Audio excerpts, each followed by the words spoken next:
Halo teman-teman, kembali lagi bersama saya William Basri, dan di video kali ini kita kembali melanjutkan modul kita ya, terkait dengan bahas soal subscriber. Jadi di video kali ini saya memiliki sebuah soal ini dikirim oleh teman kita. Dia menanyakan kepada saya terkait dengan metode penghapusan piutang.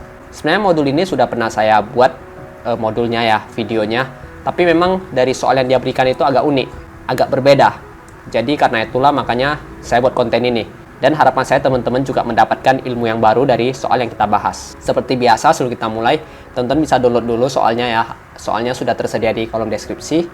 Dan kalau bisa teman-teman coba kerjakan sendiri dulu. Nanti kalau udah nggak bisa, baru kita bahas sama-sama. Oke, langsung saja kita sudah masuk ke tampilan soalnya teman-teman. Ini langsung tampilan komputernya ya. Di sini ada soalnya teman-teman, di sebelah kiri. Mungkin saya bacakan sedikit. Berikut adalah data mengenai piutang dagang dan penjualan PTX selama tahun 2019. Ya. Jadi ini adalah rekapnya. Yang pertama diberitahu itu adalah saldo piutang dan saldo cadangan kerugian piutang ya. Tapi ini merupakan saldo awalnya teman-teman, per 31 Desember 2018 atau saldo awalnya. Piutangnya 900 juta, cadangan kerugian piutangnya 85 juta.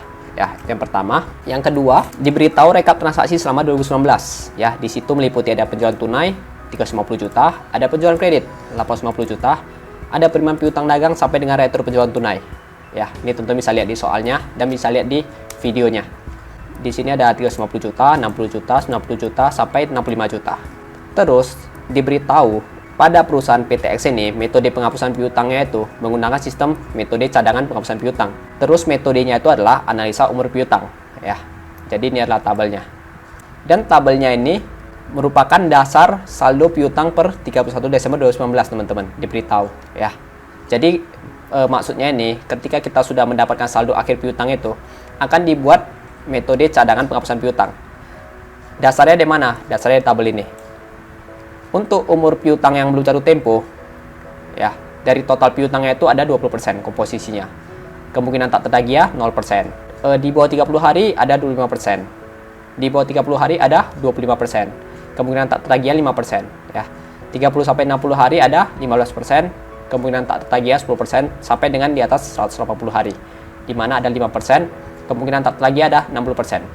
Jadi C ini adalah diberitahu bahwa nanti kalau kita sudah menyusun jurnalnya ya, berdasarkan transaksi ini, terus dapat saldo akhir piutangnya itu harus dibuat lagi cadangan kerugiannya berdasarkan ini teman-teman. Terus pertanyaannya adalah, catatlah transaksi di atas ke dalam jurnal umum. Ya, berarti transaksi ini yang B harus kita catat ke jurnal umum. Terus tentukan besar cadangan kerugian piutang pada 31 Desember 2019. Nah, cadangan kerugian piutangnya ini berasal dari sini. Ini yang saya katakan tadi. Untuk mencari ini, tentu kita harus tahu dulu nilai saldo piutang per 31 Desember ya. Kenapa? Dengan sudah mengetahui saldo piutangnya, barusan kita bisa mencari cadangan kerugian piutangnya berdasarkan komposisi yang diberitahu. Ada 20%, 25%, sampai 5%. Terus yang ketiga, hitungan nilai bersih piutang dagang yang dicatat di neraca. Ya, berarti ini sudah di laporan keuangan. Dengan asumsi piutang dikurangi cadangan kerugian piutang. Berarti kita perlu tahu saldo akhir piutangnya ya, dan juga saldo akhir cadangan kerugian piutangnya. Tentunya ini berdasarkan histori juga. Historinya yang ini. Saldo awal ditambah nanti dan dikurang nanti ada perubahan-perubahan dari rekap transaksi dan penambahan dari kebijakan pembentukan cadangan penghapusan piutang ini. Ya, setelah dapat itu baru selesailah soalnya. Kalau teman-teman pelajari soal ini agak berbeda dengan yang kemarin kita bahas. Yang kemarin kita bahas itu kan simpel banget ya. Ya memang seharusnya itu di dunia kerja itu yang simpel seperti begitu. Tapi yang soal seperti begini ini sebenarnya melatih daya paham kita. Melatih pola pikir kita lah. Analisa kita terhadap soal. Jadi sebelum saya mau mulai menjawabnya, alangkah lebih baik kita review dulu teman-teman. Bagaimana sih metode penghapusan piutang itu yang berdasarkan sistem cadangan. Ini secara singkatnya. Secara singkat terdiri dari 4 tahap. Yang pertama terjadi transaksi kredit, jurnalnya itu simple, piutang dan penjualan. Terus terjadi proses cadangan kerugian piutang. Jurnalnya itu adalah beban kerugian piutang pada cadangan kerugian piutang. Ya, di sini dianggap sebagai beban. Ya, terus misalnya piutang tersebut tak tertagih, maka jurnalnya itu adalah cadangan kerugian piutang. Ini ya dinaikkan ke debit, yang kredit pindah ke debit. Terus pada piutang dagang, piutangnya hilang, berkurang, piutang berkurang di kredit. Ya. Di poin keempat, apabila piutang dapat ditagih kembali, tapi sudah kita catat penghapusan piutang tak tagih nih, maka jurnalnya itu adalah kas pada pendapatan piutang yang telah dihapus. Ya, Nggak mungkin pada piutang lagi. Kenapa? Karena piutangnya sudah dihapus di poin ketiga. Jadi langsung pada pendapatan saja. Nah, jadi ini review sedikit. Kalau teman-teman mau detailnya, tentu bisa nonton video saya yang terkait dengan metode penghapusan piutang. Nanti saya taruh juga linknya di kolom deskripsi. Tapi ini adalah dasar utama kita untuk membuat soal ini, mengerjakan soal ini. Kalau kita belum bisa ini, pasti akan susah kerjakan soal ini. Ya, tapi kalau sudah bisa ini, ya minimal sudah ada persiapan lah. Harusnya sudah bisa mengerjakan soalnya. Ya, ini penting banget nih dasarnya. Di luar dari dasar akuntansi lainnya ya, tapi ini adalah inti soal ini. Nah, kita masuk ke soalnya teman-teman. Yang pertama, diminta catatlah transaksi di atas ke dalam jurnal umum. Untuk itu, transaksi ini harus kita catat dulu. Pertama, menghadapi soal seperti begini, jangan stres dulu teman-teman. Ya, bawa santai saja. Yang diminta soal kita kerjakan dulu. Memang pertama kali saya lihat soal ini agak susah juga, agak pening juga. Tapi setelah saya kerjakan, nggak gitu susah. Yang pertama, kita buat dulu di sini teman-teman, jurnalnya. Ya, ini kan ada penjualan tunai, 350 juta. Kalau penjualan tunai, apa jurnalnya?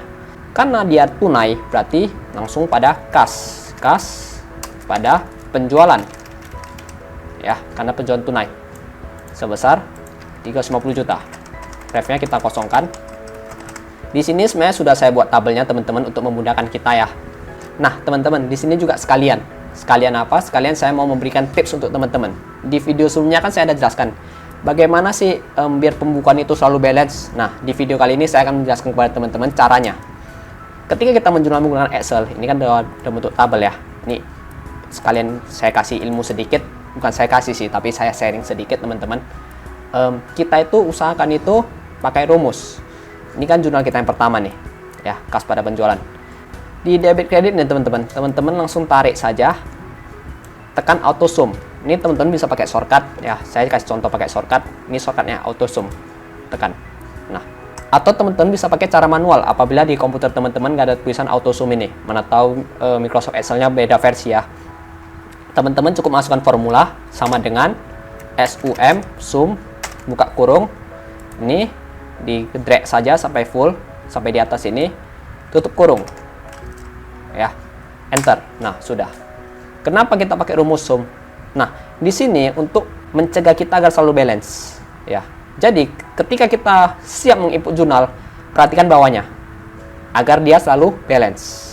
Nah, teman-teman bandingkan kalau kita menggunakan buku folio, pasti susah banget balance-nya kalau dihitungnya pada saat akhir. Sedangkan kalau pakai Excel, kita itu langsung menghitung dia setiap jurnal, bukan sudah buat semuanya baru dihitung. Enggak, kita jurnal langsung dihitung dia. Jadi otomatis akan selalu balance. Nah, saya kasih contoh lagi. Di case kedua nih, ada penjualan kredit sebesar 850 juta. Kalau penjualan kredit, tentu jurnalnya itu apa? Tentu piutang bertambah di debit, ya. Kreditnya bertambah apa? Kreditnya tentu penjualan. Sebesar berapa teman-teman? Nih, 850 juta. Oke. Teman-teman lihat langsung di bawahnya. Tuh, langsung balance dia. Seandainya nih saya salah tulis, saya tulis 85 juta. Nah, otomatis di bawahnya ini enggak balance. Nah, itulah guna fungsi rumus sum, sehingga dia itu membantu kita agar balance terus. Jadi dengan Microsoft Excel harusnya itu sih kita itu tak balance teman-teman, nggak mungkin nggak balance ya. Oke, kita sudah menjurnal kedua ini. Kita kasih warna ya. Kita lanjut lagi. Penerimaan piutang dagang sebesar 350 juta. Tapi ada potongan yang diberikan sebesar 60 juta. Nah, di sini teman-teman, kita itu menerima piutang dagang itu sebesar 350 juta. Tapi ada potongan 60 juta. Berarti kita itu terima uang, enggak full lagi 350 juta. Nah, bagaimana jurnalnya? Pertama, catat dulu yang diketahui. Yang diketahui itu apa? Piutang dagang 350 juta. Ini ya. Oke. Terus apa lagi teman-teman? Ada potongan yang diberikan, potongan penjualan sebesar 60 juta. Potongan penjualan pertama di debit. Kalau tadi piutang berkurang di kredit ya. Sebesar 60 juta. Nah, di sini ada sisa teman-teman. 350 dikurang 60 sebesar 250 juta. Akun apa itu? Karena penerimaan piutang dagang berarti akun kas, karena kita terima piutang dagang. Nah, inilah jurnalnya teman-teman. Kas potongan penjualan pada piutang dagang sebesar 350 juta. Karena penerimaan maka sudah pasti kas ya, kas atau bank lah, tapi kita pakai kas saja di sini. Ini seharusnya sih masih simpel banget jurnalnya ya. Dan kalau kita ini mau mengerjakan soal ini sudah pasti harus bisa menjurnal ya. Selain pentingnya ini, tapi ini nanti baru kita pakai. Oke. Ini sudah sampai di yang ketiga dan teman-teman masih bisa perhatikan ya, di sini masih beres, berarti masih benar. Bukan benar sih, dalam arti ya masih beres lah, masih pas jurnalnya. Lalu ada soal lagi, penerimaan piutang yang dihapuskan. Nah, ini di sini teman-teman sudah harus hati-hati. Teman-teman harus menggunakan teori yang ini. Kalau dikatakan penerimaan piutang yang dihapuskan, bagaimana jurnalnya? Nih teman-teman, apabila piutang, ini piutang yang dihapus ya, tersebut dapat ditagih kembali. Jurnalnya itu adalah kas pada pendapatan piutang yang telah dihapus. Nah, jadi kalau teman-teman belum menguasai metode penghapusan piutang, tentu teman-teman akan bingung bagaimana jurnalnya ya. Mungkin yang 1 sampai 4 ini masih bisa lah, karena ini kan tidak berkaitan dengan metode penghapusan piutang. Tapi sudah yang masuk ke 5 ini sudah harus menggunakan cara penjurnalan metode penghapusan piutang. Maka jurnalnya itu adalah kas pada pendapatan piutang yang telah dihapus. Berapa teman-teman? Sebesar 90 juta. Nah, teman-teman perhatikan, masih balance, berarti masih benar ya. Bukan benar, maksudnya masih pas. Oke, sudah selesai. Nah, penghapusan piutang tahun ini. Nah, ini juga penghapusan piutang. Bagaimana jurnal penghapusan piutang? Nah, teman-teman harus menguasai materi metode penghapusan piutang. Kalau nggak bisa, teman-teman contek di sini saja. Bagaimana penghapusan piutang? Nah, ini cadangan kerugian piutang pada piutang dagang. Oke. Cadangan kerugian piutang pada piutang dagang. Nah, saya juga nyontek teman-teman. Tapi sebenarnya nggak nyontek sih, saya cuma seragamkan saja bahasanya. Sebesar berapa teman-teman? 75 juta. Terus teman-teman tanya, kenapa sih pakai cadangan kerugian piutang pada piutang dagang? Kenapa nggak pakai beban aja? Ingat teman-teman, ini adalah metode tidak langsung, karena dia punya saldo awal cadangan kerugian piutang. Kalau dia nggak punya saldo awal cadangan kerugian piutang, berarti dia itu metode langsung dihapus pakai kerugian piutang. Tapi karena ini merupakan metode tidak langsung, jadi caranya ini ya. Di sini mungkin saya perjelas saja. Metode tidak langsung. Oke. Nah, sebesar berapa teman-teman? 70 juta. Oke. Kita masuk lagi ke retur penjualan kredit dan retur penjualan tunai. Nah, kita satu persatu. Kalau retur penjualan kredit berarti berhubungan dengan piutang ya. Ini analoginya itu kita jual barang secara kredit ya. Terus rupanya barangnya rusak, mereka balikin ke kita lagi. Barangnya sudah kita terima, tentu piutangnya itu hilang, nggak kita tagih lagi karena barangnya sudah dikembalikan. Berarti bagaimana jurnalnya teman-teman? Pertama yang pasti diketahui itu adalah piutangnya itu sudah hilang.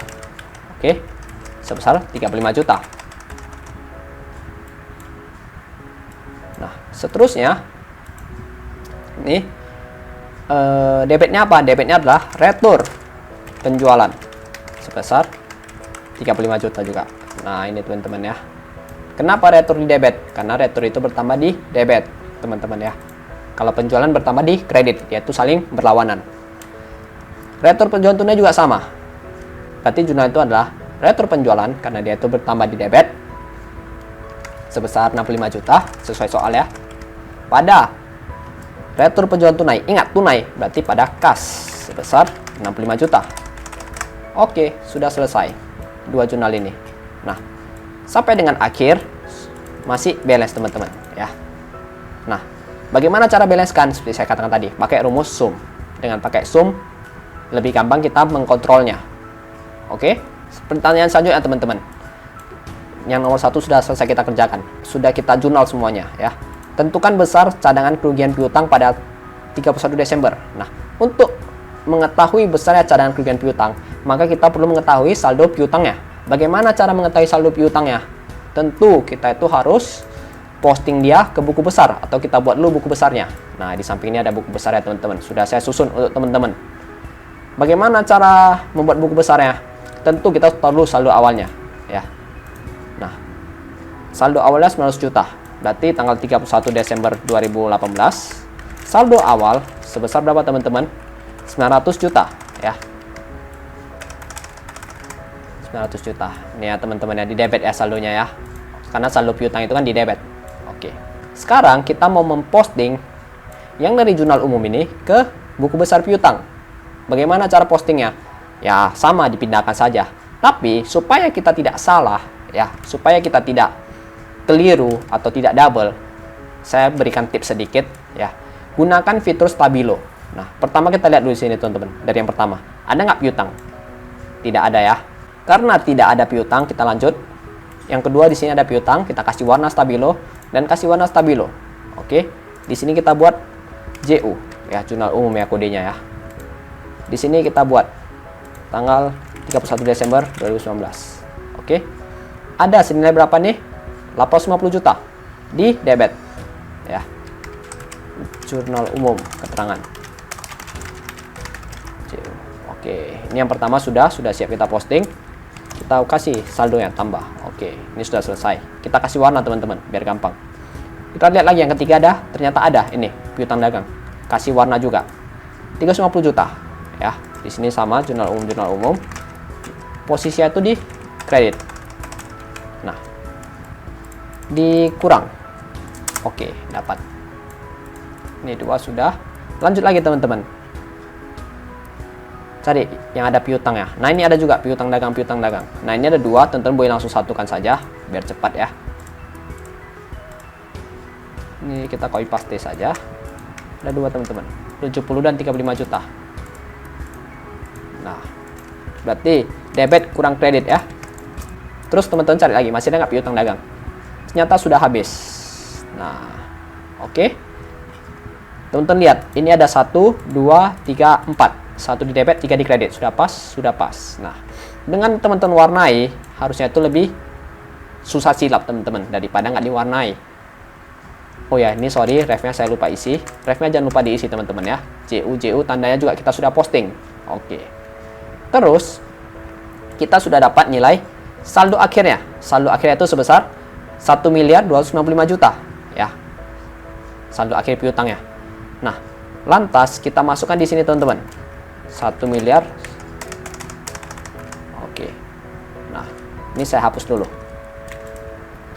Di soal kita itu diberitahu teman-teman. Dari nilai saldo piutang terakhir itu yang sudah kita dapat barusan senilai 1.295 juta tadi ya. Ini teman-teman ya. 1.295 juta itu. Harus dibuat metode cadangan penghapusan piutang ya berdasarkan tabel ini ya. Jadi saya translatekan untuk teman-teman, saya kasih tahu gambarannya sedikit. Untuk piutang belum jatuh tempo itu dari 1 miliar ini ada 20%. Di bawah 30 hari dari 1 miliaran ini ada 25%. 30-60 hari ada 15% ya dari sini. 61-90 hari ada 10%, 90-120 hari ada 10%, 120-180 hari ada 15%. Di atas 180 hari ada 5%. Ya. Jadi setiap persentase ini harus kita split dulu dari jumlah keseluruhan ini. Berarti saya split ya. 20% dikali 1 eman dapatlah 259 juta. 25% dikali 1 eman dapatlah 323 juta. Ya. 15% dikali ini dapat ini. Dan saya percepat ya, saya buat rumusnya. Yang penting teman-teman tahu arahnya dari mana ya. Oke, saya sudah menyelesaikan semuanya. Dan teman-teman lihat ya, ini ketika saya total semuanya, ya, saya pakai rumus juga. Ini senilai 1M295, sama ya. Sama ya. Oke, berarti ini sudah pas ya. Berarti dari 1M-an ini, ya, umur yang belum jatuh tempo ada 200-an juta. Yang di bawah 30 hari ada 300-an juta. Yang 30-60 hari ada 194 juta. 61-190 hari ada 129 juta. Sampai di atas 120 hari ada 64 juta ya. Di sini ada kemungkinan tak tertagihnya ya. Dari 299 juta ini kemungkinan tak tertagih itu adalah 0%. Berarti cadangan kerugian piutangnya itu 0. Dari 323 juta ini ya, kemungkinan tertagihnya 5%. Nah, kebetulan di sini saya sudah pakai rumus. Ini saya hapus dulu rumusnya ya.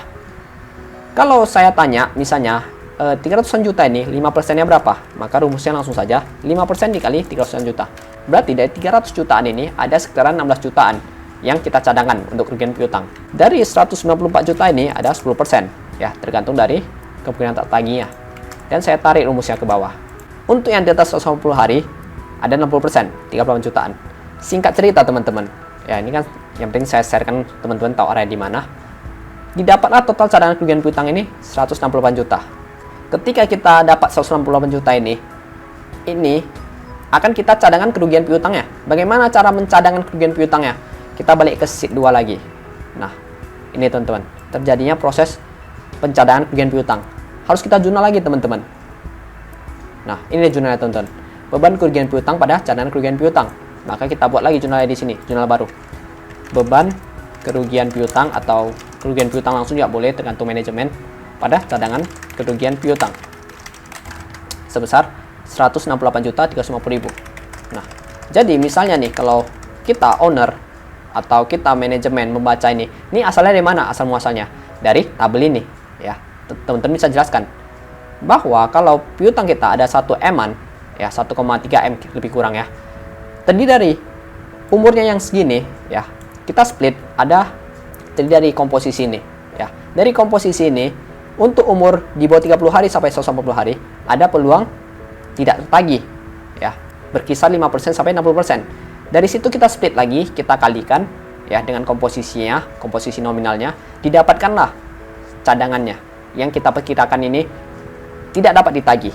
Syukur-syukur bisa ditagih. Kalau nggak bisa ditagih ya sudah kita cadangkan ya sebagai kerugian.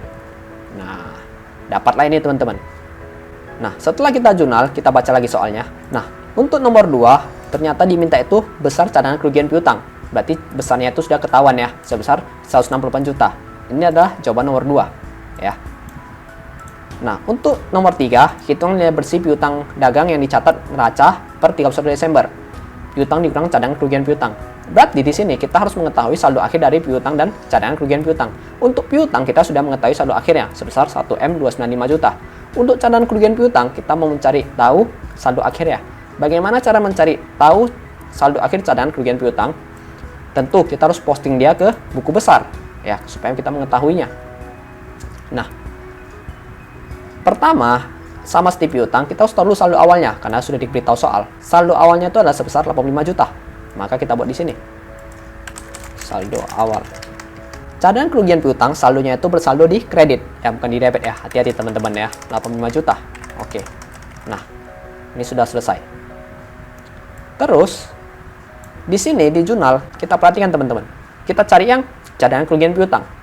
Ini nggak ada, ini nggak ada, ini nggak ada, ini nggak ada. Nah, ini ada.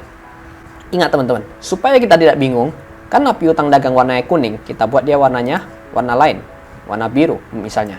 Nah, cadangan kerugian piutang di debit 70 juta. Kita buat di sini. Jurnal umum JU 70 juta di debit ya. Ini juga kita buat kode JU, tandanya sudah kita posting. Nah, awalnya di kredit 85 juta, terus ada debit 70 juta, maka kredit kurang debit, saldo masih di kredit sebesar 15 juta. Oke. Terus kita cari lagi teman-teman, ada nggak? Ternyata ada, ini yang barusan kita posting di akhir, karena sudah kita dapat saldo piutang akhirnya, baru kita hitung yang tadi sesuai dengan tabelnya. Ini, kita buat juga JU, ya, jurnal umum 168350.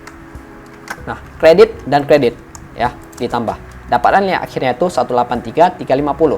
Berarti untuk menjawab pertanyaan ini teman-teman, hitungan nilai bersih piutangnya. Maka nilai bersih piutang sama dengan piutang dikurangi cadangan kerugian piutang. Piutangnya itu berapa?